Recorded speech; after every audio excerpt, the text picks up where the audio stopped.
In this video, we are going to be discussing about Reimer Tiemann reaction.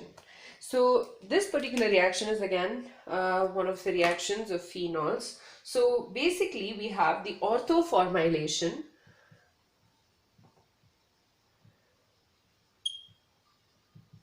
of phenols taking place in this reaction. So what happens is phenol is treated with CHCl3, which is chloroform, in the presence of NaOH to form a phenol, to have a CHO group at the ortho position.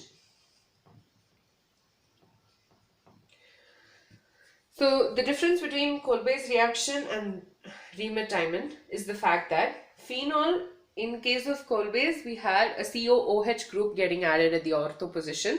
In case of Reimer Tiemann, we have a CHO group, the aldehyde group, getting added at the ortho position. So that's the main difference between these two reactions. And obviously their conditions, all of that is different, but I just wanted to point out that,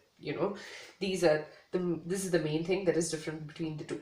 So phenol is going to react with CHCl3, and this is in the presence of sodium hydroxide and 340 Kelvin.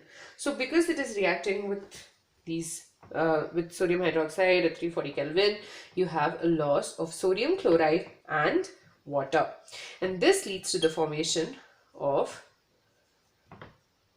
ONA, obviously, because NaOH you have the phenoxide ion forming, and then it would have reacted, and CHCl2. So one of the chlorine groups are lost, and that's why you have NaCl. And then this particular substance again further obviously reacts with sodium hydroxide and loses sodium chloride, and this leads to the formation of, or rather the replacement of, the chlorine atoms with hydroxy groups. So the chlorine atom, two atoms of chlorine, is getting replaced by two OH groups, and this is highly unstable in nature. And further, this because it's unstable in nature, it loses a water and leads to the formation of ONA and CHO. So an aldehyde group is getting added at the ortho position, but it's still a phenoxide ion, sodium phenoxide. So this has to get converted back to phenol, and so we reacted with dilute HCl. Remember, we did the same thing in the previous reaction as well. So this leads to the formation of this particular product. And this compound is called as salicylaldehyde.